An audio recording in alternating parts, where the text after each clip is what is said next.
All right, so this is going to be my top 10 most underrated WWE matches of all time. If anyone has any underrated gems that they would love to share, then please post. But I actually had a tougher time with this list than I thought I would. I kind of struggled thinking of anything from the 80s. I'll post some honorable mentions in the description, but I would like to see some more underrated matches if anyone can name some.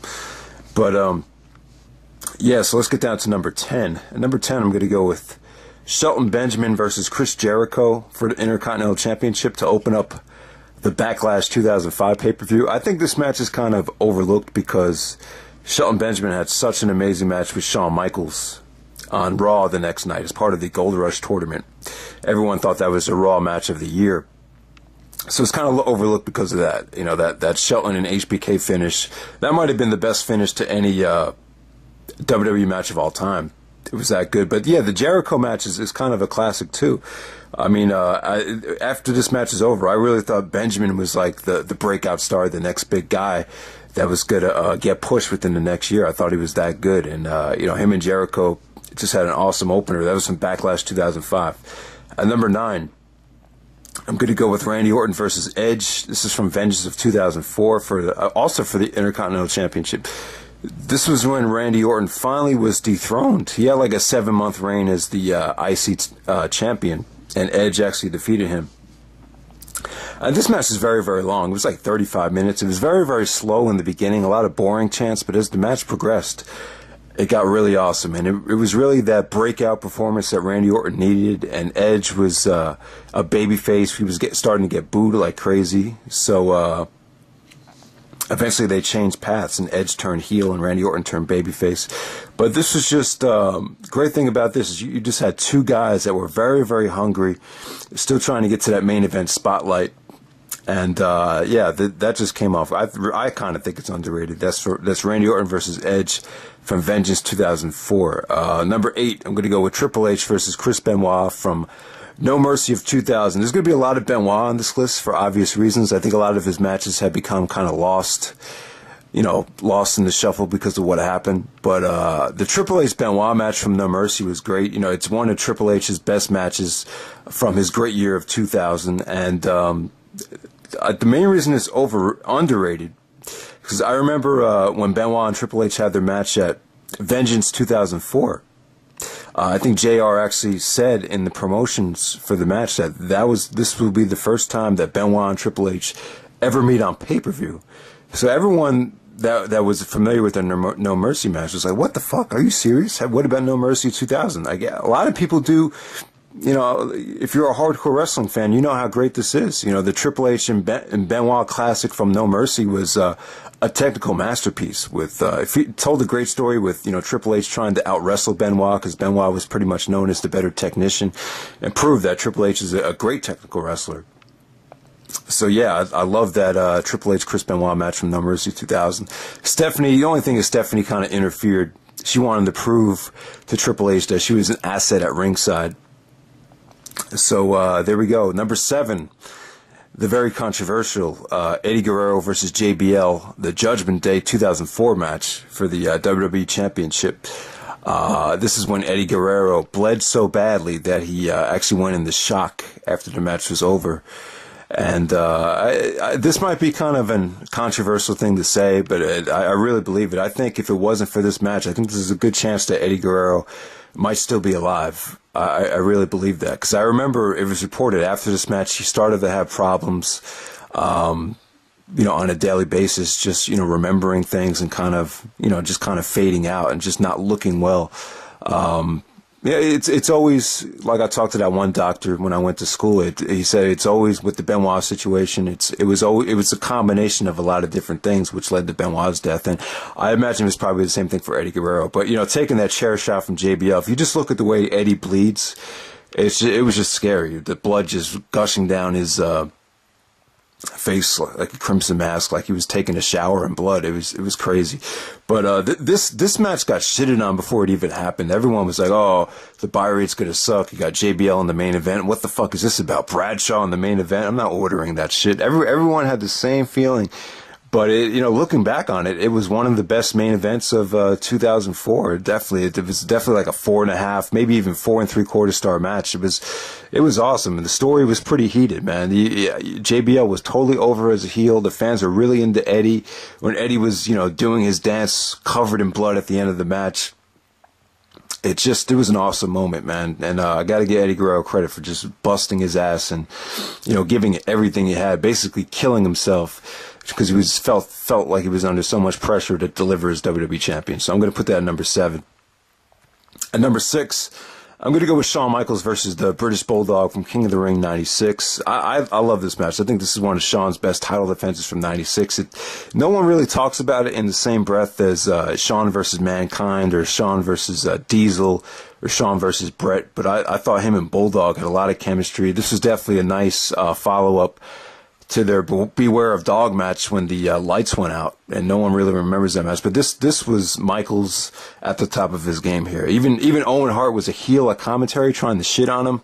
Even he was blown away by some of the stuff Michaels did. Even he just went like, "Oh, unbelievable," and he wasn't even supposed to say that. So yeah, HBK and British Bulldog, the King of the Ring 96. I also think it's kind of underrated because of what happened at King of the Ring with Austin and the 316 promo.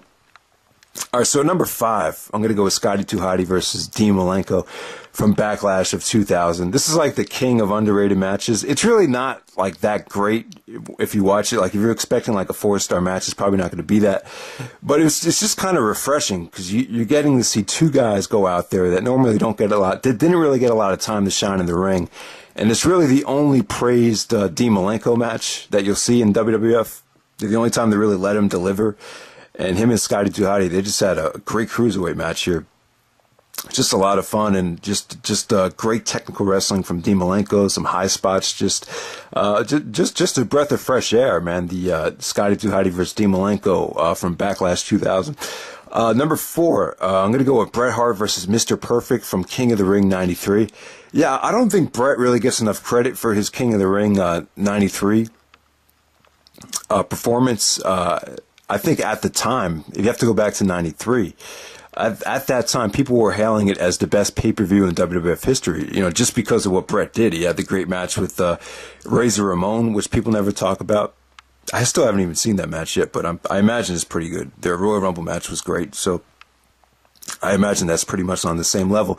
But yeah, you have Bret versus Perfect, and then you have Bret versus Bam Bam Bigelow in the finals. But the Bret and Perfect match, I think it's underrated because, the Bret Hart Perfect SummerSlam 91 match was such a monumental moment for Bret and, and for the history of the company with kind of the changing of the guard with, by giving Bret the Intercontinental Championship. It was kind of like the start of the whole smaller man could, carry the company type of thing.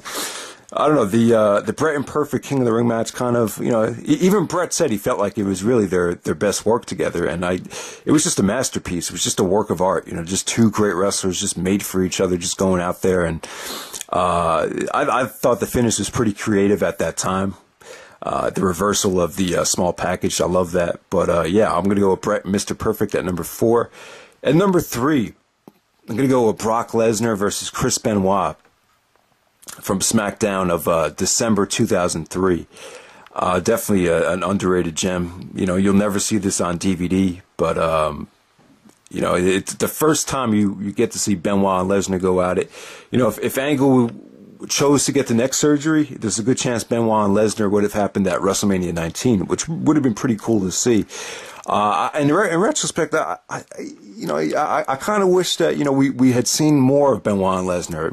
Maybe even at WrestleMania 20, having Benoit face Lesnar in the main event would have been the right way to go instead of the triple threat match. I think it could have easily been just as good of a match, but here Benoit was, a severe underdog. Lesnar pretty much dominated the whole match, but as the match progressed, Benoit proved to the crowd and the fans that he could defeat Lesnar. He actually made him tap out with the crossface when the referee was knocked down. But this was Lesnar. Lesnar was at the top of his game. Before he left and before he walked out, he was really, hitting his stride from a character standpoint and from a personality standpoint. He was just developing this great heel, cocky, asshole personality. And it worked out really well in this match. This is definitely, one of the best matches television matches from 2003, and just no one. It's just a shame because the WWE kind of acts like it doesn't exist, but it's definitely there. Check it out, Benoit versus Lesnar. Number 2, I'm going to go with Shawn Michaels and Diesel versus Razor Ramon and the 1-2-3 Kid. This was from the summer of 1994. I cannot find this match anywhere. I don't think they have it on YouTube. I don't even think they have it on Dailymotion. I used to have it on a VHS tape, like a Coliseum video. I forget if it was on the Diesel tape or just one of those random Coliseum video tapes. And Shawn Michaels even talked about it in his book. He actually said this is the most fun he ever had wrestling in a match because he was in the ring with the Clique. It was all four of all four of his friends in the same ring together. I just remember HBK and 1-2-3 Kid just had amazing chemistry, just so much fast-paced action. This was just athleticism like you wouldn't believe. It just so much chemistry between all these guys. Just flowed really nicely. The WWE never released this anywhere, but if you could find it, definitely check it out. It was pretty awesome. So, and at number 1, I'm going to go with Stone Cold Steve Austin as the heel champion in 2001, taking on the hometown kid of Chris Benoit from Edmonton, Alberta, Canada. This happened at the end of May in 2001. And Austin says this is one of his best matches, possibly his best match, because he was kind of disappointed with how his heel run was going. He felt like he couldn't really get anyone to hate him and couldn't get any heat. But finally got a lot of heat against Benoit in his hometown. And I thought the crowd was great here. He did the 10 German suplexes. There was "Let's go Benoit" chants. It felt like you were at a hockey game, like one of those really hot hockey games in Canada. And yeah, man, Vince McMahon was at ringside as a special enforcer. Really put Benoit over huge as a babyface. This was definitely, yeah, man, Austin. I thought Austin and Benoit were just like made for each other. Would have loved to see those guys work more. This is definitely the best match in Smackdown history. Never been released on DVD. I have this match on crappy quality that I got from some bootleg VHS guy.